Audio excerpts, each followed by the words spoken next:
What's up, everybody? Welcome to another episode of Pages from Rock Bottom. I'm Matt. And I'm Kim.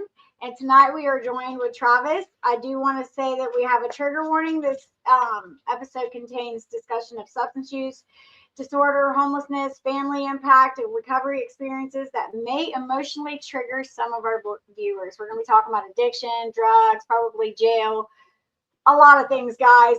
So if you're easily triggered, just be easy with yourself. Walk away for a minute. Maybe take a breath. If it's not for you, please don't watch. All right, Travis, we want to thank you for being here. To start, tell us who you are today and where you're joining us from. I'm Travis Huber. I'm an alcoholic, addict, criminal, ex-convict, all the above. Person in recovery is most important. I'm from a small town in West Virginia, originally Fayette County, West Virginia, because let's face it, it's so small down there. We name what county we're from. Um, but I now reside in Athens, Ohio, and my clean date or sobriety date is July 27th, 2020. Now my recovery date goes back probably 20 years ago. And the reason I bring that up real quick is because the most important thing is if you're struggling out there, keep coming back. Just keep coming back. It gets better, I promise. It does. It does for sure. It does for sure. All right, Travis, this is all you. You want to start us from the beginning, or do you want us to ask you some questions? Totally up to you, buddy. You can ask me questions to start, or it doesn't matter to me. All right. Well, let's take us back. Take us back where it all began. Like, take us back to your childhood. What was that like? All right. My childhood, I have an awesome mother. She's actually probably on here tonight. Um, she's my rock, my best friend, the one person that never gave up hope on me. I can honestly say that.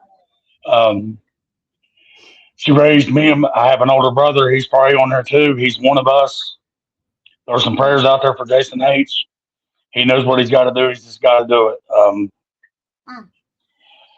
My father wasn't really a part of my life growing up. He's one of us. He passed away, and went through that in sobriety and being sober. And it was a beautiful thing that, I got to be there for my dad's side of the family for the first time in my life.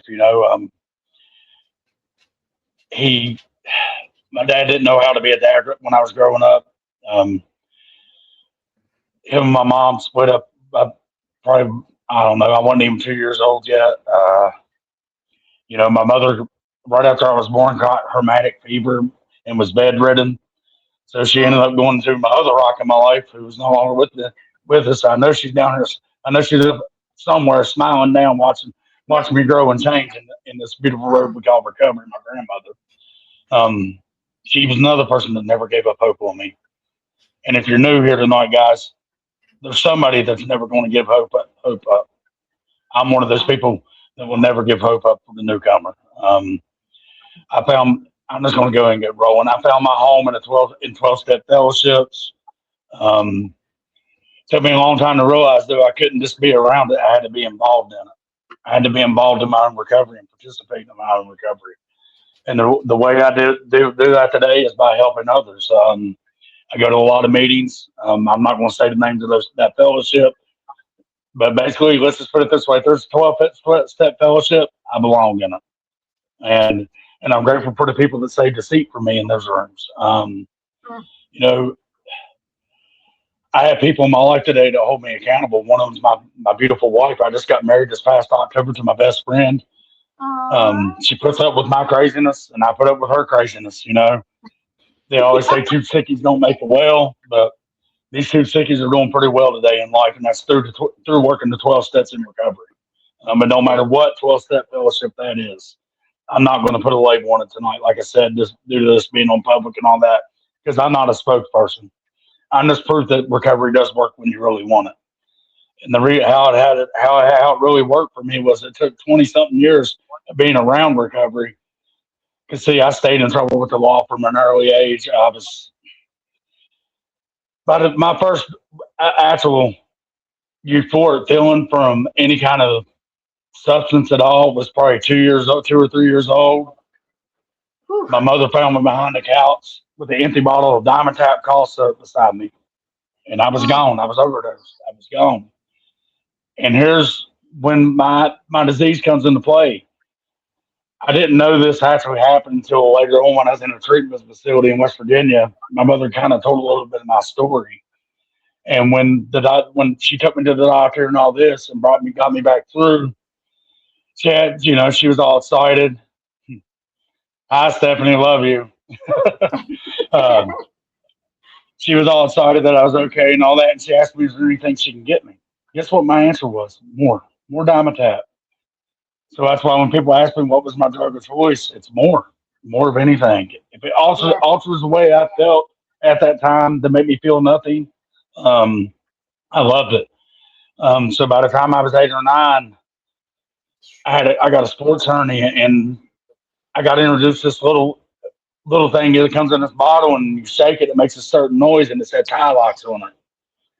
And if that triggers anybody, I do apologize. I just, normally I don't name the substance, but doing something like this, I feel like it's important. Absolutely.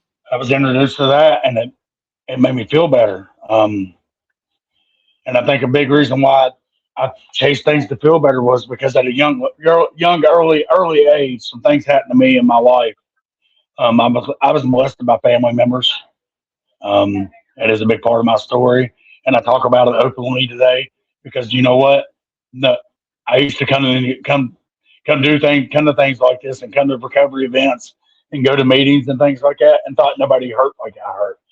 Nobody been through the things I've been through. Right. Nothing ever happened. Nobody hurt like Travis hurt in his life.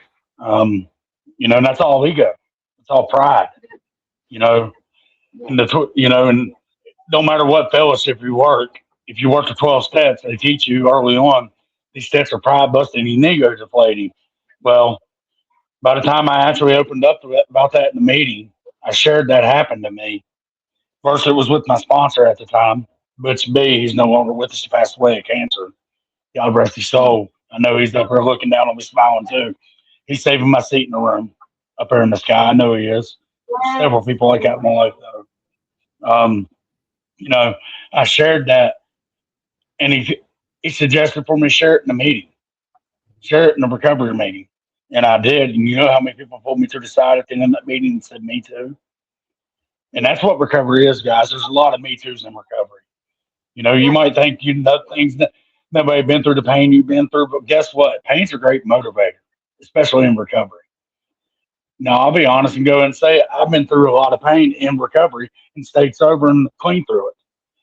But the reason I brought up my recovery date's probably, can't even give you the actual date. I was probably 19 or 20 years old.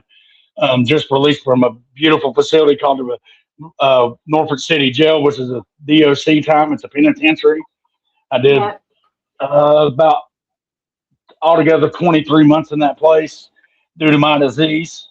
Not a direct cause of my disease, but I caught criminal charges to feed my disease. And I went into the courtroom and told the judge I needed help. Well, the judge, his nickname was Pack Your Bags, and I ain't going to say his last name. He said, I'm going to give you the best treatment facility the state of Virginia has to offer, Mr. Huber, the Virginia State Penitentiary. Oh. You talk about a humbling experience. I never done a day in jail before then. And my first day, I'm 19 years old and I end up going into a Norfolk City jail. 19 years old, didn't know a soul. That's the first time I heard in jail. And they had them old sliding jail cells, metal. Oh, And when you hear them jail cells clank shut, you realize it's real. Yeah. It's real.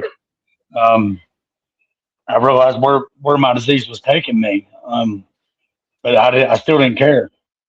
I got a work release program, did what I had to do, stayed sober while I was in there, told them everything they needed to hear. They let me off from probation and let me go back to the wonderful state of West Virginia to my mother's house.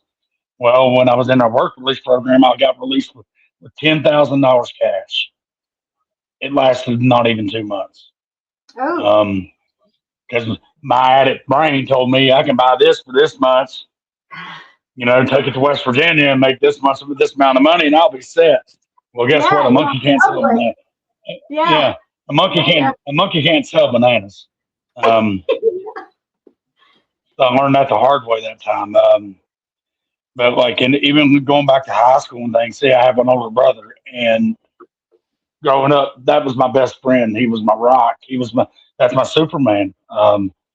He was a football star, getting ready to go play Division I, and all these things he was, and this disease took a hold of him. So what happens with a little brother? I don't blame him for my disease. My disease was already hold, you know. And through working these steps, I realized something. I used everything that happened to me and him as an excuse to feel nothing. You know, I didn't want to feel. I didn't want to feel the pain of being molested. I didn't want to feel the pain of my father not being in my life. Now with my mother, like I said, she's my rock. She's awesome. I don't want to hurt her feelings, but I'm gonna be honest. She's the world's biggest enabler. Um, if we wanted or needed, no matter what it was, we got at all cost. I'll talk more about that later because I told you a little bit of that in my description. It took me a long time to realize, like when I was out there running the gun, and I used to sit there and think I wasn't hurting nobody but myself. And look, this is where my family takes hold. You know what? They're working the 12 steps of the program I worked, and a really great sponsor. I had to look my mother and my grandmother in the eyes doing step work and ask them, what harm did I cause you? Now, the harm I thought I caused was I took like $50 from my grandmother one time. I've done this to my grandmother, little petty things, you know, things we do as addicts. Right. I thought I took all my mother's jewelry. When I say all my mother's jewelry, I'm talking thousands of dollars of jewelry at the time. Had her give me a ride to the pawn shop. Had her give me a ride to a pawn shop without her knowing.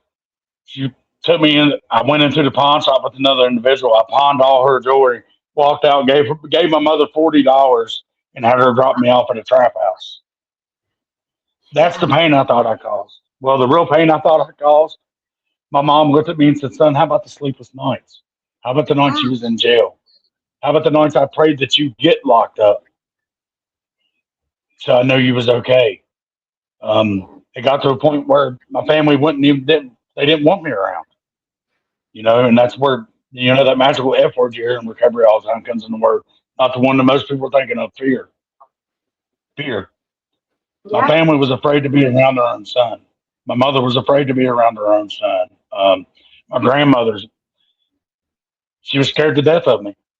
I had cousins. Like, I come from a huge family on my mom's side. I got like 20 something first cousins. I'm sure there's some of them on here tonight. And we grew up like brothers and sisters. And, you know, being at my grandmother's house growing up, it hit to the point where I was 15 or 16. I was so far gone, they didn't want nothing to do with me, except for the ones that was like me, you know.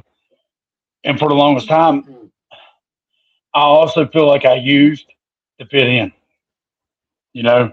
I had uncles and cousins and all these people that were doing these things, and to be a part of it, I did it too, to be cool, you know. And it hit a point by the time I was 17 or 18 years old, it wasn't fun no more.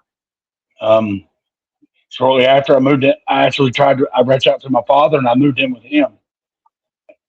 And I'm grateful for that because it let me get to know my dad a little bit. I didn't call him dad at the time. I didn't start calling him my dad until after he passed away because at a very young age, he was just my friend. That's all he was. He was my party buddy. He handed me a certain substance that goes on the stem, but when about the time I was 18 years old, like my second night I was at his house. And off to the races we go together, you know. And I'm not saying it wasn't a good time because in the beginning it was. It just hit a point to where I realized how many people I was hurting, how many people I let down. You know, the party was over for me at a very, very, very young age. You know, next week, by the grace of God, I never thought I'd say this. I turned 40 years old next week. You know, there was a point in time I used to be dead serious. I wasn't going to make it to 30, and I probably shouldn't. Sounds like him. I'm being dead serious. You know, and that's where this comes into play. We all earned our seats in the rooms. We all earned our seats in recovery. Can nobody take that from me? You know, and my story might save somebody's life life when I tell it. That's why I choose to do things like this. Um, you know, I can remember being a child, and a lot of kids have ambition and want to be things, and it hit a point by the time I was 12 or 13, I had no ambition because I was already on that leafy. I was already smoking pot every day. Being in West Virginia in Fayette County, I was already doing pills every day. Sorry, Mom, I know you don't like hearing this stuff, but it's true. And there's nothing nobody could do about it. I was doing what Travis thought was best. I was doing what Travis wanted to do. I wanted to be part of the cool kids, because Yeah. like I said, I had the older brother, and yeah, I hung out with the older crowd always. I mean, I had friends that was my age, but I was little Uber in this small town in West Virginia. That's what everybody knew me as, and like they looked up to him, and so they took me under their wing. Um, you know, and I don't regret none of that because it's turned me into the person I am today. And Yeah. it's turned me into carry this message of hope that, I talked about a little bit before when we was doing sound check. There's a message that I hear all the time in the fellowships. Our message is that any addict can lose a desire to use and find a new way to live. And I have to remind myself of that. I found a new way to, I'm not boosting my ego. Through really great sponsorship and finding a higher power and working these 12 steps, I found a new way to live. Today, it's like the life I had today. I never in a million years thought I'd have this. I was happy living in a crack shack and with with no windows in it, um, burning burning a wood stove, no power. As long as I had what I wanted to feel better, feel nothing, I was good to go. Um, the life I had today, I have a driver's license today. I have a stepdaughter today that drives me absolutely crazy sometimes. She turned six, she's been in my life since she was 10 years old. She turned 16 just recently, and I get to Uh-huh. be there for her, Yeah. and that's recovery. I have a stepson today, and all that is through being in recovery.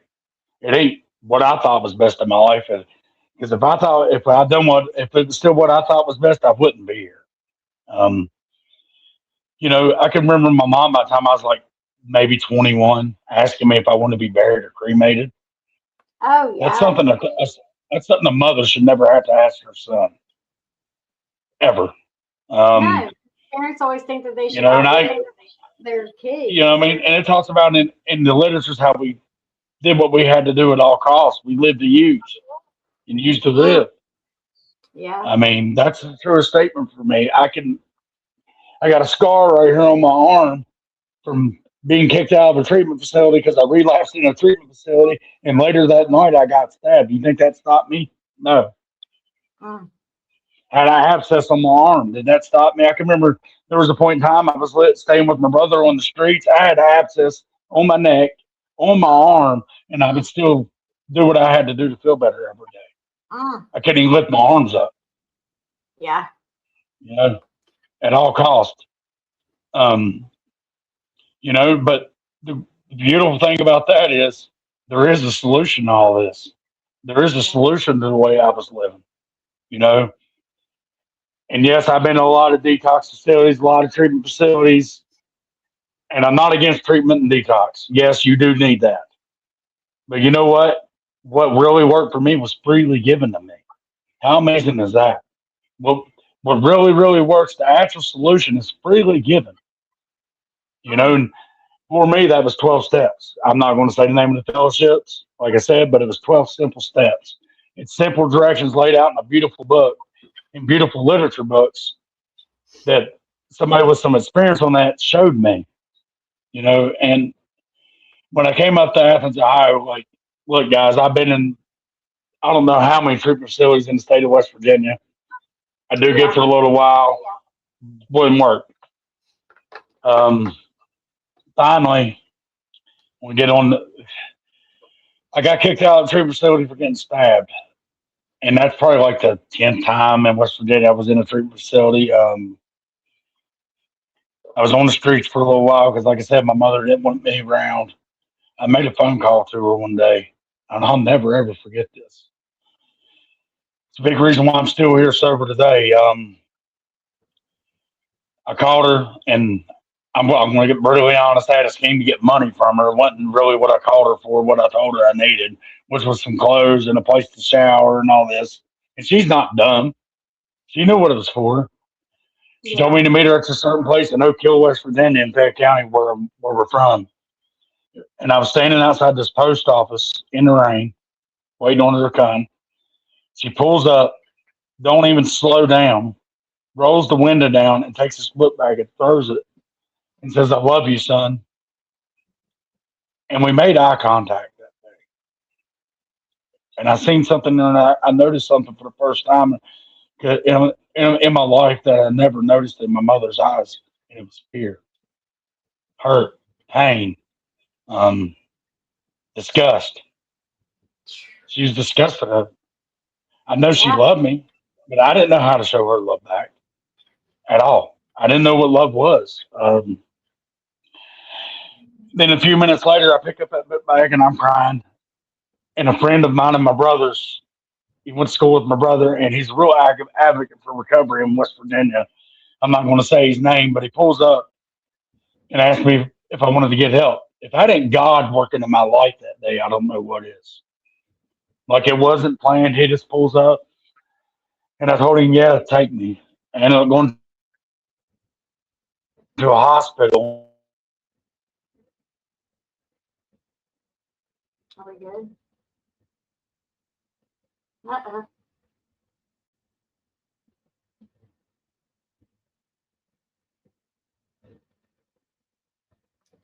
I'm not sure what happened.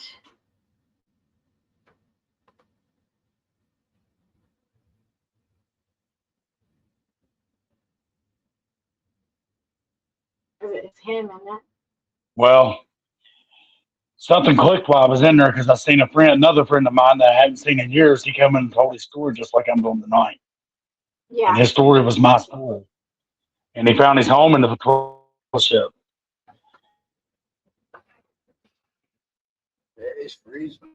Mm. So I went to a really great recovery house in Mason County, West Virginia, for a little while. Met some awesome people that had a meeting there right across the street, and they're still a big part of my life. Um, they planted a seed in me, and that's where I met my first sponsor in a fellowship, Butch B. Started working some steps. My time ended at that recovery house. I moved, and I got into another recovery house up here in Athens, Ohio, which that place saved my life. Um, Taught me what being a productive, responsible member of society was. Second time I was there, there's more to this story. It gets better, trust me. Yeah. But anyhow, while I was in the first time I was there, that sponsor I keep mentioning, Butch B, he had cancer at the time, and he ended up taking his will back for a little while. He relapsed, and I lost my sponsor. And I'll be honest with you guys, I used that for an excuse to do what Travis thought was best. And I was seeing this girl at the time that was one of us that went in the rooms, wasn't doing what she was supposed to be doing, wasn't in recovery, and I thought I could fix her. So Yeah. I left that recovery house, and I'll never forget the words of this man. He's no longer with us. He shook my hand today. I left that recovery house, and he said, "Far be it from you, from me, to stop you from more pain. You need to grow." And he shook my Mm. hand. Yeah. Well, I didn't know what he meant that day. Within 2 weeks, I was overdosed dead right at the road from where I stay at now in Athens, Ohio. Pushed out of the vehicle. I had about $6,000 cash on me. It was gone. All the dope was gone, of course. The girl was gone, of course. Where do you think the money went? Um, I woke up in the hospital and I didn't know my name. But in that process, before all that happened, I switched sponsors. I can remember my new sponsor's name, the recovery house I was in prior to all this happening's name, but I didn't know my name. Once again, is God working in my life? I think so. Looking back, I didn't know that at the time. Yeah. I'm always laughing at me. But was that still enough for me? No. And I'm going to jump back a little bit. Look, I've had family members die in my arms due to this disease, and it Yeah. still wasn't enough. I had a cousin that was like my best friend growing up. Grew up on a trout stream with him at my grandma's house. We trout fished every day. Spent every day of the summer with him. Josh D. He got brutally murdered at point blank range in his own home, and is still unsolved in West Virginia. You think that was enough to get me sober? No. No. I had his brother. I mean, it was 6 months. Grew up 6 months apart. You know, and he's another one of my best friends, a cousin of mine. He overdosed on his brother's birthday a few years after his brother got murdered. You think that was enough to get me sober? No. No, because I didn't want it. And the reason I No. talk about that is that if you really want to get really think that you can get clean and sober for somebody else, I'm walking, talking proof that don't work. Believe me, my mother is a prime example. She prayed for me for many years to get clean and sober. It didn't work. I had to want it myself. Seeing that pain in her eyes made me realize that there was a problem here that I had to change. You know, then I get up here in Athens and I meet these great people, man, like awesome people. Like I said, I took my will back. So after about 6 or 7 months of me doing what I thought was best, which wasn't working out real well, I was staying with this female, which I absolutely totally hated, couldn't stand. Talking to the person that is now my wife on the phone because she met me in a meeting. She met me in a meeting while she was in treatment. And the day I get out of the hospital, the first message I get from anybody was to there, my wife today. That was the very first message, and we started talking from there on out. And I didn't lie to her. She knew the situation. She knew I relapsed. She knew it was bad. Anyhow, I was staying with this female, the other female at the time, out in the middle of nowhere in Ohio, doing what I thought was best. Having Tadera send me money, which is my wife, spending all the other girls' money too. Come on, you're going to offer it, I'm going to take it. I mean, I had it. And finally, something clicked. I was suicidal. There was a gun sitting. The girl bought with pandemic money. It was brand new, 45, never been fired before, loaded. And I was drinking this bottle of Wild Turkey American honey. And remember, I talked about how I was in recovery. I talked about how I was in recovery before going to meetings and things. I start drinking this bottle and I start hearing voices. Not craziness, for real. This really happened. I can hear the guy that was at that recovery house say that sentence, far be it from me to stop you from pain you need to grow. I can hear my first sponsor, Butch B, speaking in my mind. I can hear my new sponsor saying things. I can hear all these people I knew down here in Athens, Ohio, in recovery, speaking in my head. So what happens? I grab that gun and I take it, cock it, take the safety, and I put it in my chin and I pull the trigger. The firing pin broke. And the whole time today, my wife was on the phone with me when all this was going on. And you can literally hear the other girl screaming, "Why don't you love me? Because I hate you." You know, that's where my disease would take me, to places I didn't want to be. The reason I bring that up. Well, that day I picked up that 1,000-pound phone and made that phone call back to that recovery house. And by the grace of God, if it had been me at the time, I wouldn't let me back in, because I did everything you weren't supposed to do the first time you was there.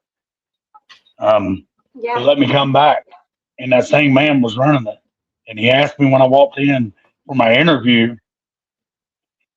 "You're funny today." I said a comment.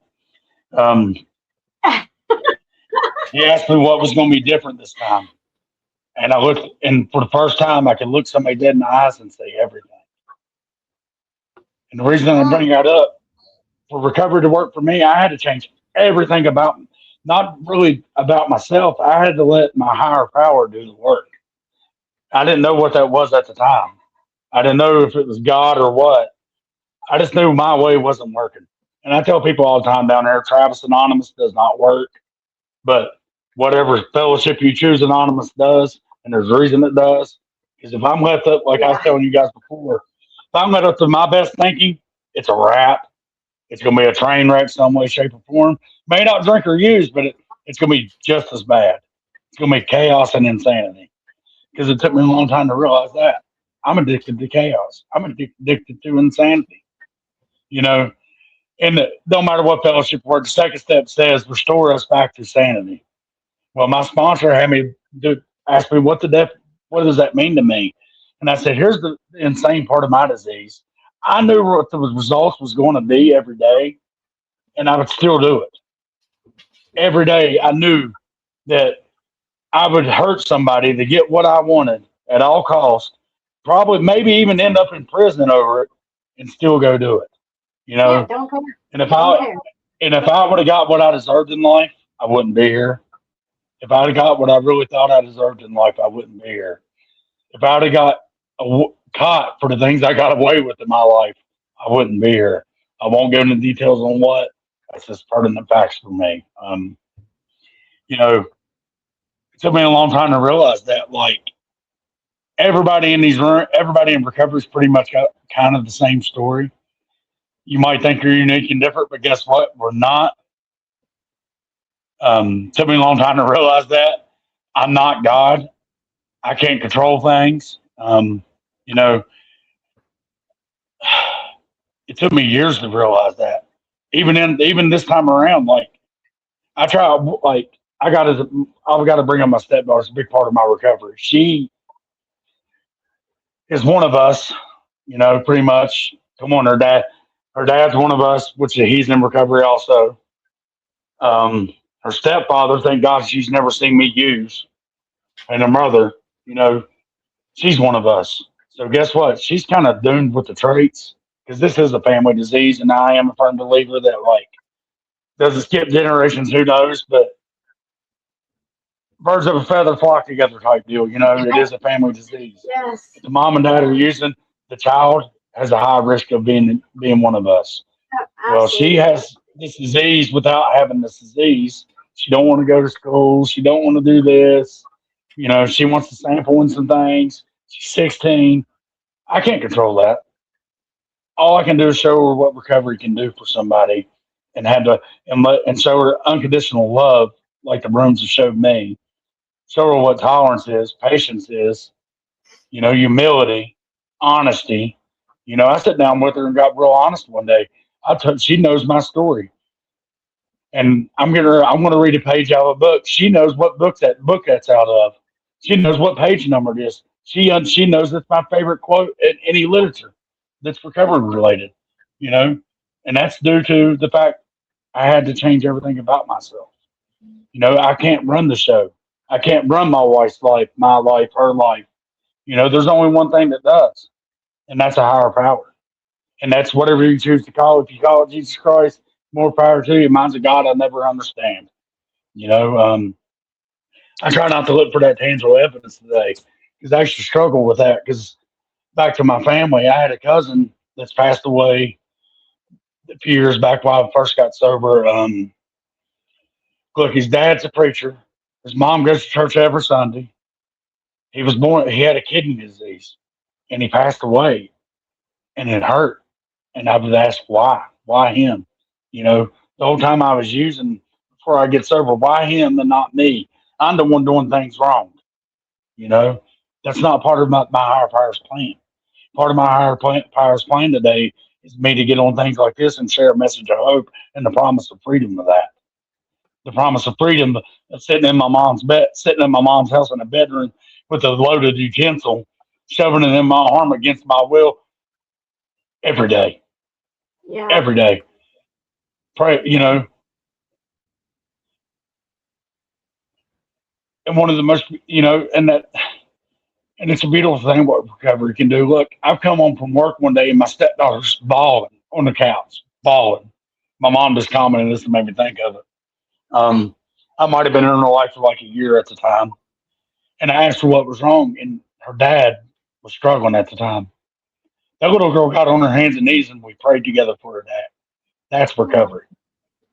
You Yeah. know, no ill will towards anybody. You know, you prime example, no ill will. I go speak at a treatment facility. A client steals the car I'm in, steals my wife's car. Recovery, I know it's Yeah. funny. Recovery in action. I wasn't mad.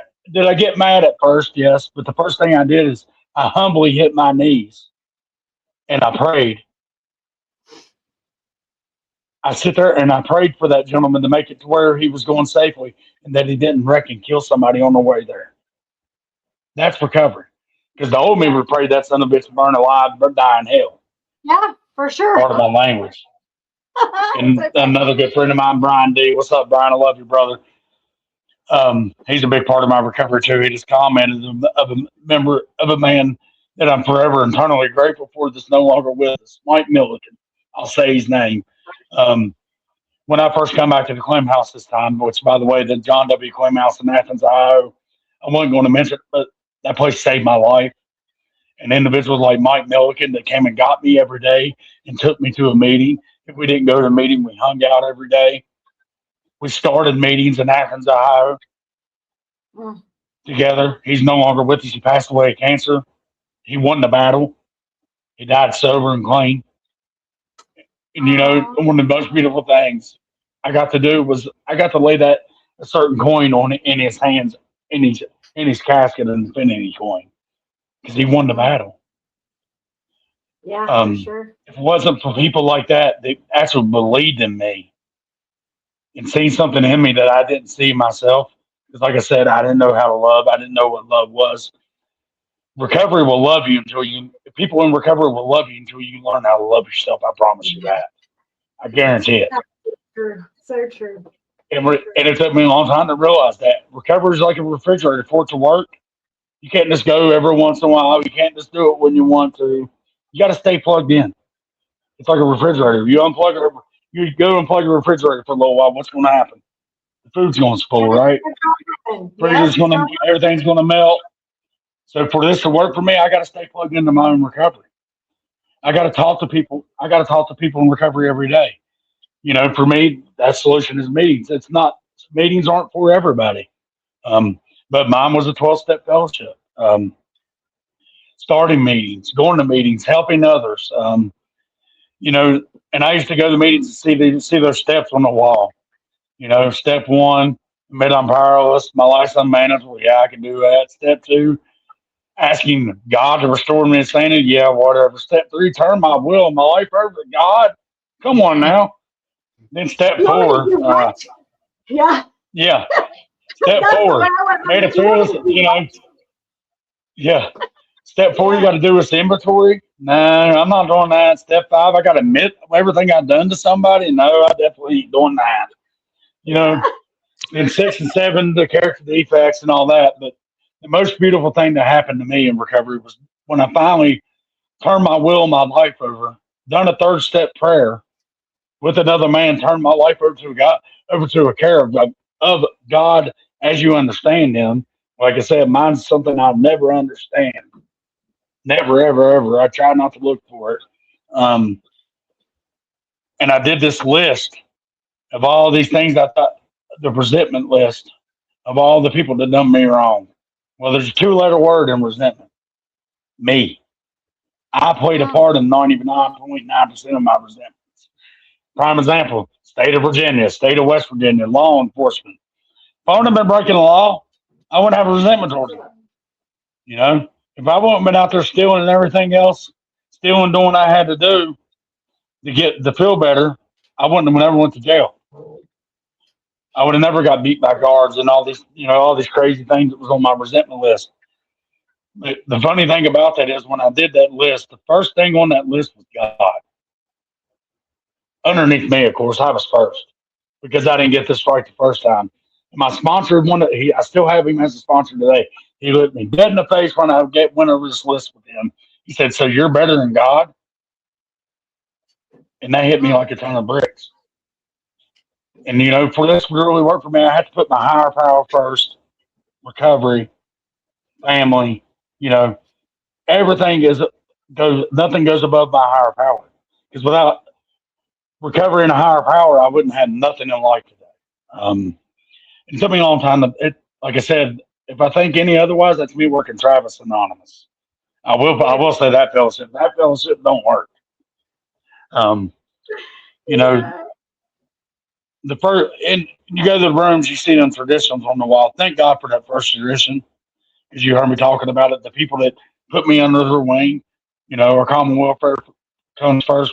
Personal recovery depends on unity. Yeah. Wasn't for that unity, where would I be? I probably wouldn't be sitting there with 5 years sober. I wouldn't be sitting there with a beautiful wife, my best friend sitting in another room listening to me babble for an hour. Yeah. Getting honest, and all these things are to get to too today. Like my job, I love my job. Like I work, I'm going to be a commercial. I work for a trash company. I'm getting ready to have my CDL. I'm getting to be a commercial driver. Never in a million years thought, but I think I'd say something like that. I couldn't hold a job. I didn't know. I didn't know how to pay a bill. And people in recovery taught me how to do these things. People in Yeah. recovery taught me how to be a productive member of society.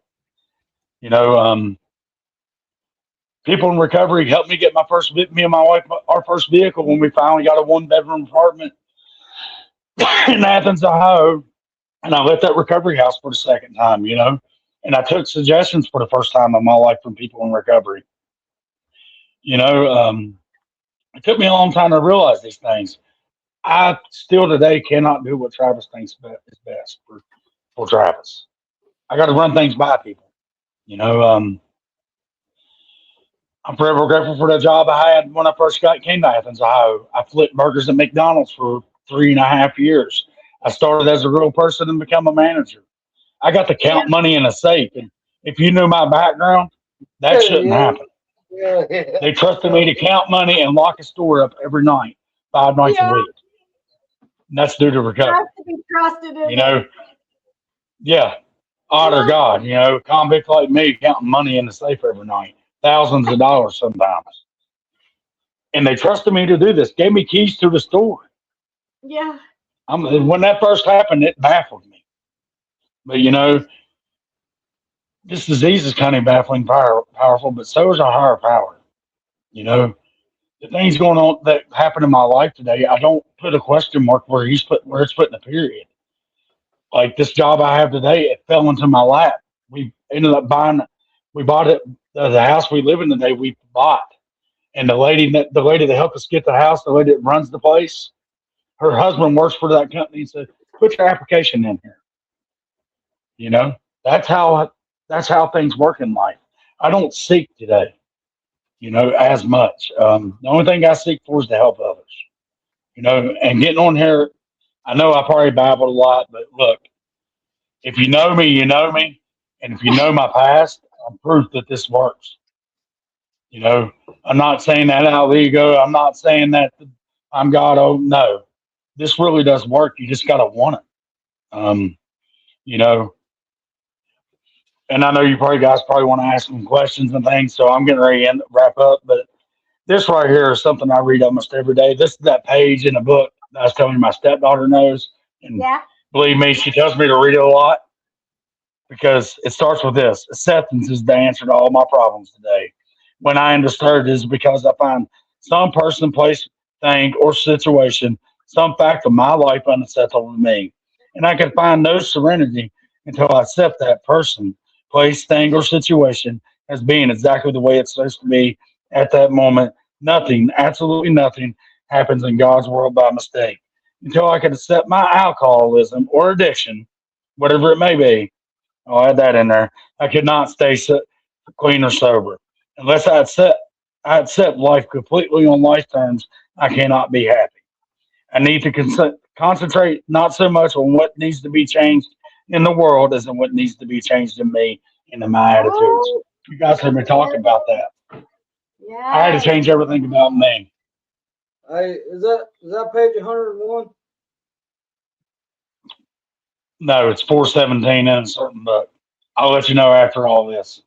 Um, Charlie, no. Angie made me read that shit Yeah. all the time. Yep. It's titled. It's in a story, and the story is called "Acceptance and Answer."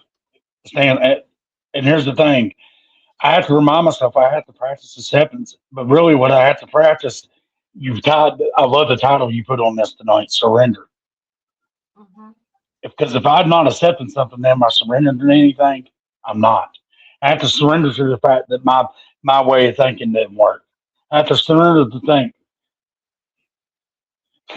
My buddy just told you what page it was, 417. Yeah. I had to surrender all my old ideas.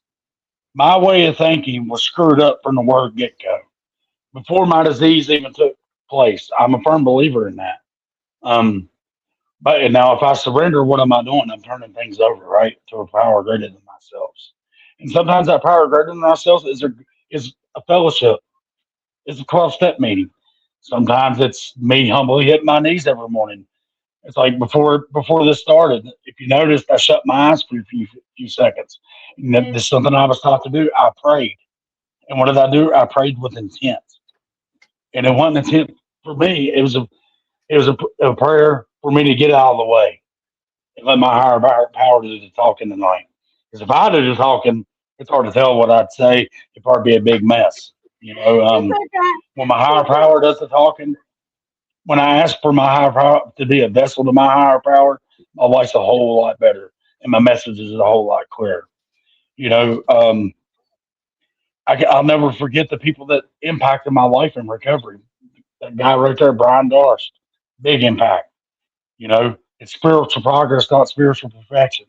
Um, you know, and I used to have this guy, he used to stand for a meeting all the time in Beckley, West Virginia, say, work the 12 steps or die, MFers.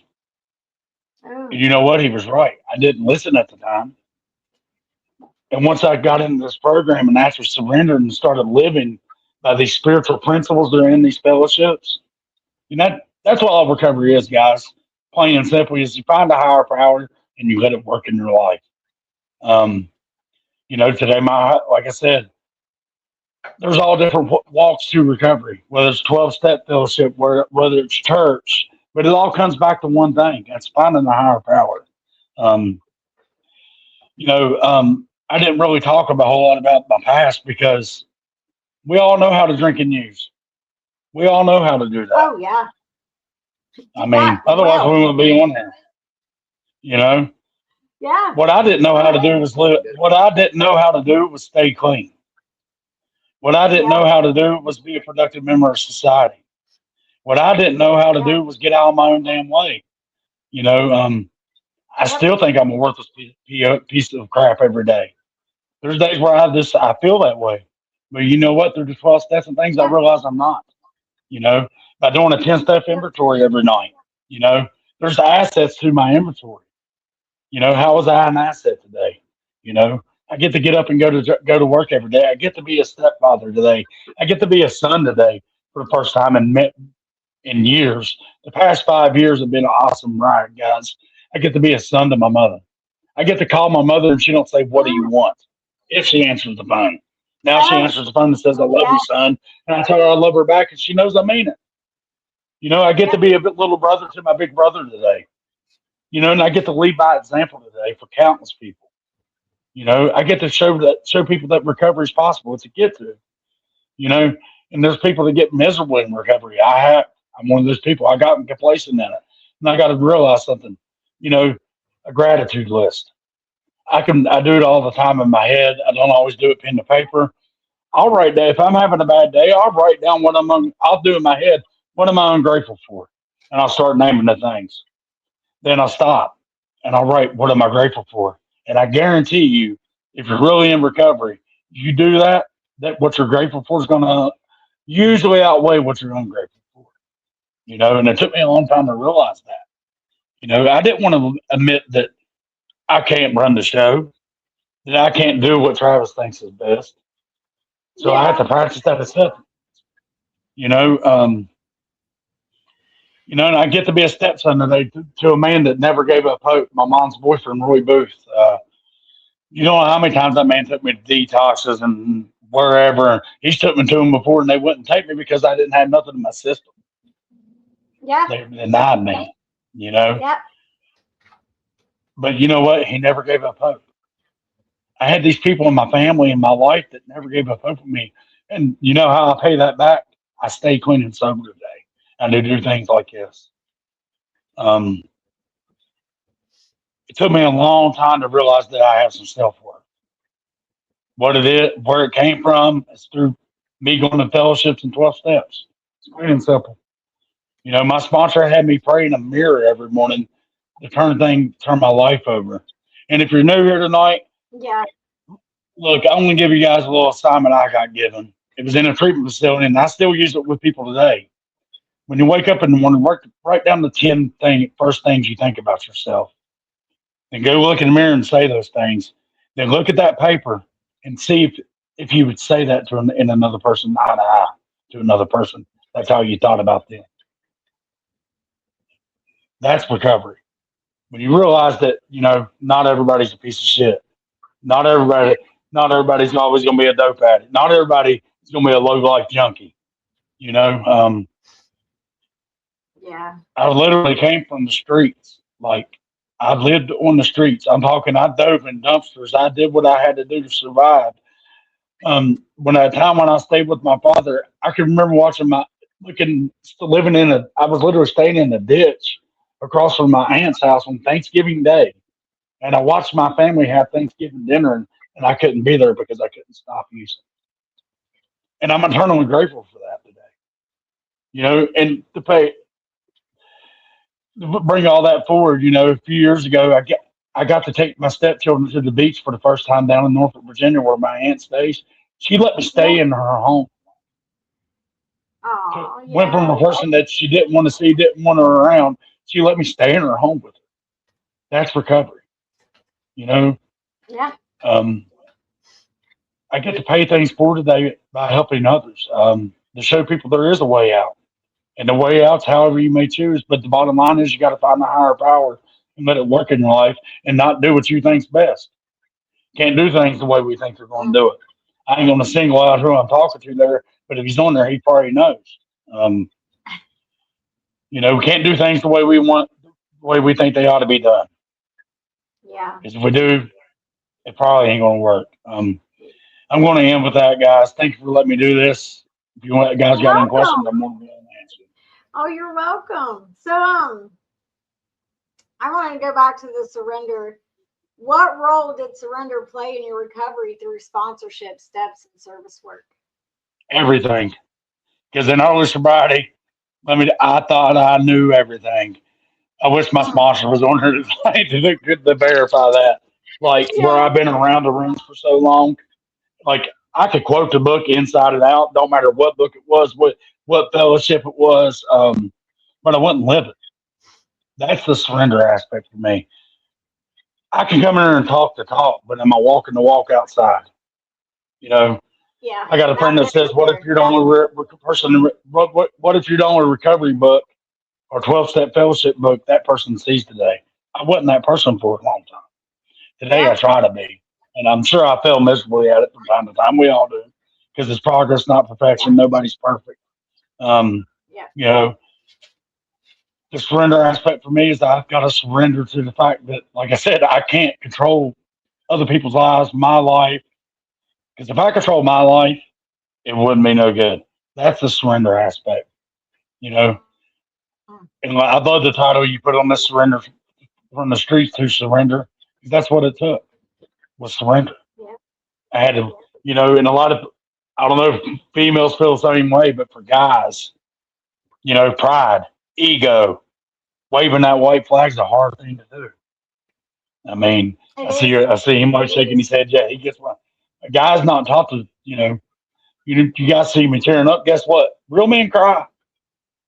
And how can I not cry? How can I not show compassion and love for something that saved my life and saved millions of other people's lives? You just got to want it. That's surrender. Something I want to touch on, because I think a lot of people struggle with it, because you said you have a lot of family and addiction.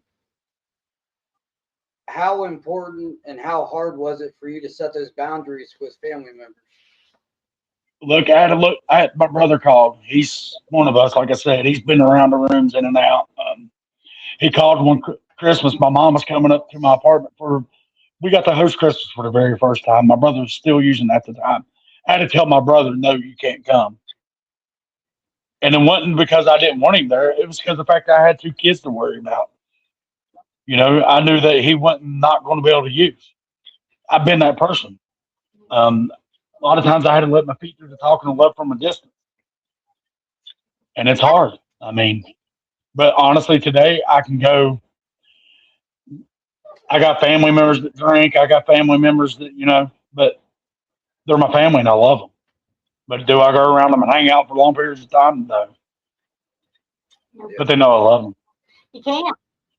I have a brother who's still in active addiction too, and like I'll take him and give him a ride if he needs to go to the store and get something, or I'll take him over food that I've made because I'll freeze out my leftovers and put them in the freezer. Because like I know he's gonna be hungry. Like there's gonna be a time like he's gonna need that food more than I need it. You know what I mean? So Pain's a great motivator. I'll take it to him.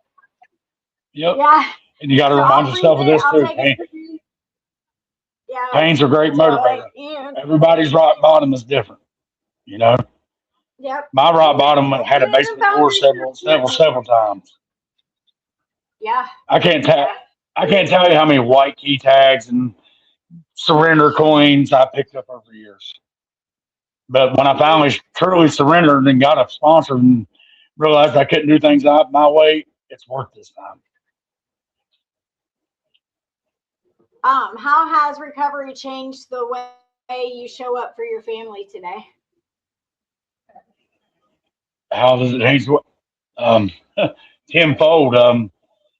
Prime example, my mom, and they're probably going to laugh about this. It wasn't real things going on with my brother, and my mom and her boyfriend was arguing one night.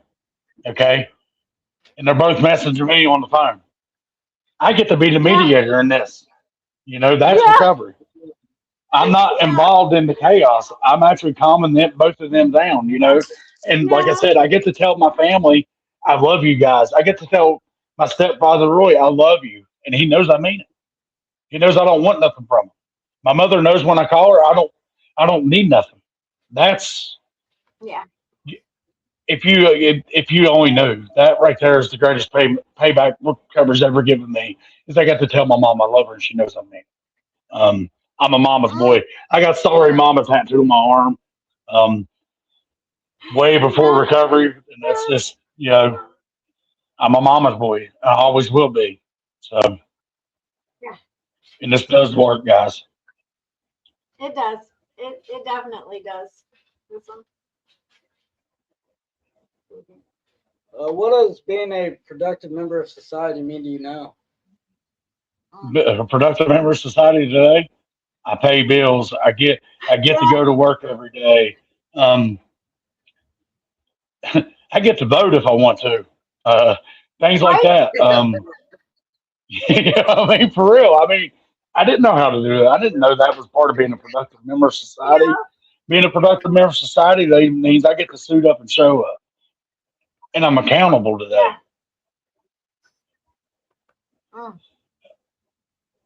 It's an amazing thing. Like, being a productive member of society today is being on time for things. You get a prime example. I was so nervous about doing this, but so excited at the same time. I had to message you. What time do you want me on there? I'm on here early. That's what I was taught to do. That's being a productive member of society. Showing up at my job 15 minutes early every day. That's a productive member of society. Because I get to show up. I get to.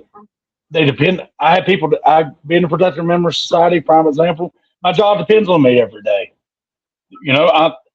They know I'm going to be there.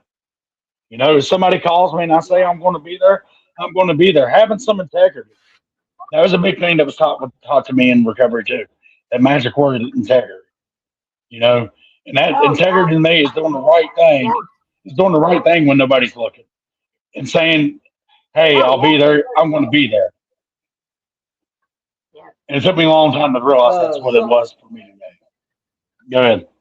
Yeah.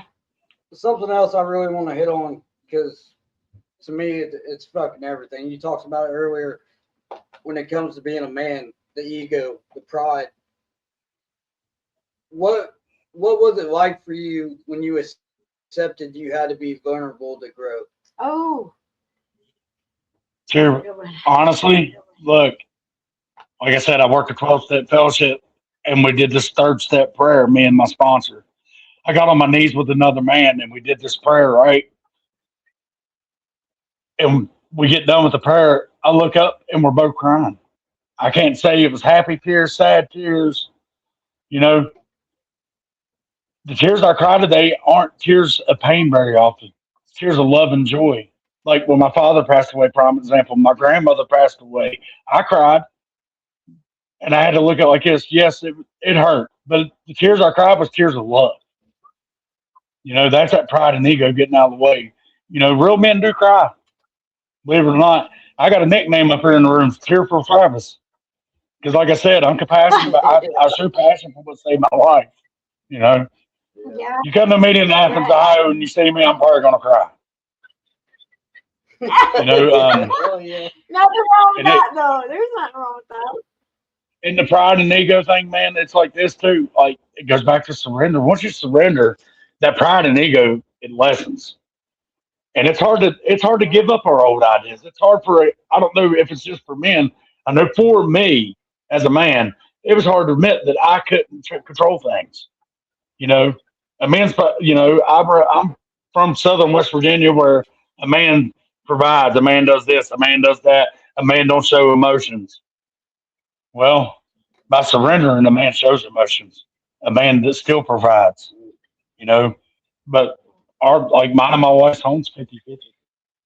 She provides just as much as I do, if not more, you know, and I love her. I love her. She does more than she knows. I mean, that's humility in action too. That's something I left out. Because thing with humility is if you think you got it, you probably don't. You know, I know that humility for me is when people say, "Man, you changed." When you like we was talking before, when you see that person you know knew from the streets, and they're like, "What's different about you?" That's humility. You know, you've changed. Yeah. Yeah. And you know, people will see that like they're like, man, I wish I had what you have. You know, but change your ways. It's freely You know what I given. mean? Like you can have everything that I have. You just gotta want yourself bad enough You to got to get want there. it more than you got to surrender. I mean, you got to want it, and you finally got to turn it over to something else that ain't us. For It me, ain't it your was spot if you weren't. for me, Go it ahead. was accepting the knowledge don't mean shit if I don't put action behind it. You know Yeah. what I mean? Willpower means jack shit. Yeah, Yeah. action. Yep, There you go. yep. It's a simple program of action. No matter what Yeah, fellowship it is, it's all action. that's for sure. Even That's if for it's sure. even if it's just church, because you go to church, what are you doing? You're putting forth action to find God in your life. You know, Yeah. All right, here's the great questions, the ending questions, Travis. If you could speak to the version of yourself who was homeless and hopeless, what would you say? The God's old in your version life, of whether you yourself. the old version of myself to the old version of myself. I've actually had to write a letter to the old version of myself. Um, Yeah. What God's would in you your say to life. them today? You're okay. God's in your life. God's in your life at this moment in time, whether you want to see it or not. God will work a miracle in your life, whether you know it or not. And God has you around for a reason. And that goes to anybody in there, not just my older self. That's to everybody here. Yeah. All right, next one. What would you say to the addict who thinks recovery won't work for them? Try it. Take suggestions. Um, no matter what walk of recovery it is, maybe try to. My suggestion would be go to a meeting, get a sponsor, get a home group, be of service in that home group. You know, because I was taught early on, don't be homeless in recovery, and I have home groups, and they hold me accountable. And there is hope, and there's hope out there. And recovery works if you want it to work, no matter what aspect of recovery it is. It will work for you if you let it. It works if you work it, guys. That little Live cliche it. saying is so true. Works if you work I used to hate that. it. I used to hate them cliches you Yeah. see hanging on the wall. Like, thank. Me too. Yeah. Yeah. First thought wrong. Keep coming back. And on the keep coming back thing, that's a big part of my story. But you know what really worked? I stayed. That's why I bring up the refrigerator analogy a lot. For it to work, I had to stay plugged in, which means I had to stay in the rooms. I had to stay in recovery. Yeah. Yeah. What does real recovery mean to you today? Real recovery is what it means to me today is that I continue to grow and change without knowing I'm growing and changing. That's real recovery. Mm, You know, for recovery work, and one of the got to change everything. I used to cringe when I heard that too. You really do, I know. I and know. it's an ongoing Yeah. process. No matter how long you stay sober, you're still growing and changing. For it to work, you Yeah. have to grow and change on a daily basis. Yeah. I always, that was one of a hard lesson for me, but it took me a long time to realize that I didn't have to change who I was as a person. I just had to change my actions and my decisions that I made. Exactly. Like I had to change my behaviors.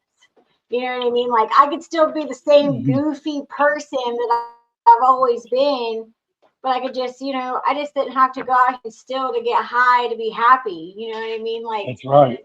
I just had to change my actions and my behaviors and like That's a That's super humbling that's message. part of the change everything for And me too. Is like I don't know about you guys, but I didn't know who Travis was. I still don't know who I am. I'm learning more every day. I'm learning who I am yeah. because all I knew was that part of that dope thing that was out there on the streets homeless. That's all I knew for many, many years. And today, like I said, I get to be I'm a husband today to the best of my ability, which I probably fall short on from time to time. I'm a stepfather today. I'm a son today. I'm a brother today. I'm a nephew today. I'm a cousin today. You know, all these things that I never was in my life. I'm a productive Yeah. member of society.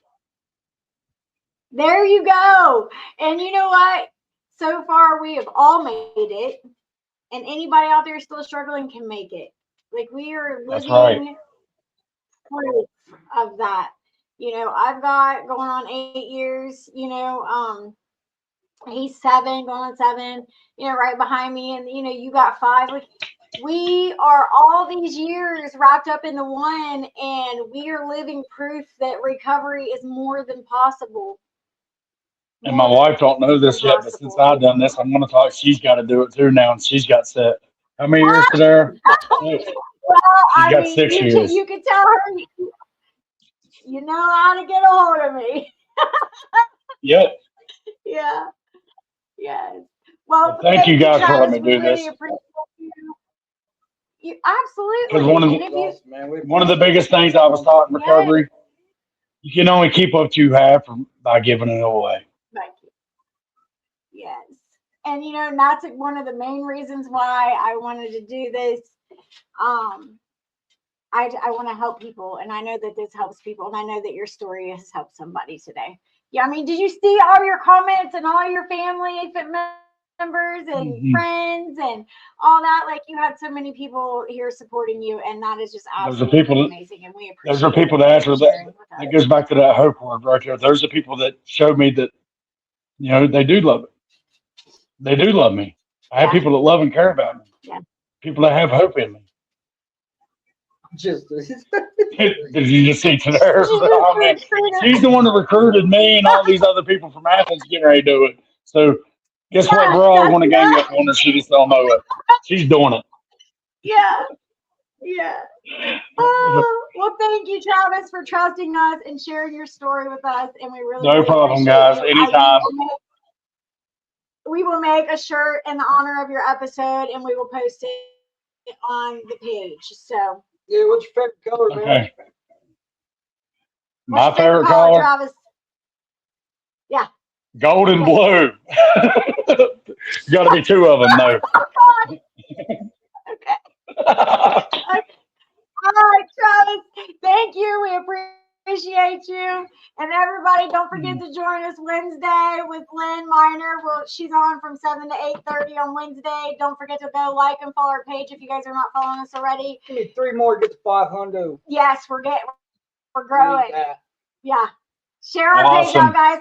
Also, go check out all of our podcasts are uploaded to our podcast channel on YouTube. So we also have a YouTube page so none of them get lost, guys. They're all over there because Facebook deletes them after 30 days. So all episodes are uploaded. Yours will be uploaded as soon as we are done to the YouTube page. So if anybody missed it, it'll be on the YouTube page, Pages of Recovery. Okay. And as always, if you know anybody or anybody on here that would like to come on, share their story, reach out to us. Let us know. We'll happily get you on. Yeah. I see him looking. He's like, but we will happily get you on, even if you are the recruiter. Right, we'll be waiting for that message. You know, just say, hey, when you're ready, say, Kim, I'm ready to tell my story. I'll be like, all right, we'll get you scheduled. We'll get you scheduled. But if you guys know anybody who wants to share the story, let us know. Also, don't forget, like, the link to the YouTube page for the podcast channel is at the top of the pages from right bottom on Facebook. So you guys can just go click on it. I think that's it. Alrighty. I think I got it all. Wow. Do not forget to check out Uggos of Recovery, our merch store also. And we will see everybody later. And goodbye. Okay, bye. Bye, guys. Thank you. Thank you. Bye, Travis. All right, guys, don't forget Wednesday, Lynn Miner. It's gonna be a good one. Gonna be a good one. Gonna be a good Gonna one. be a good one. I mean, we got years of sobriety to talk about. So join us Wednesday, guys. Okay, bye.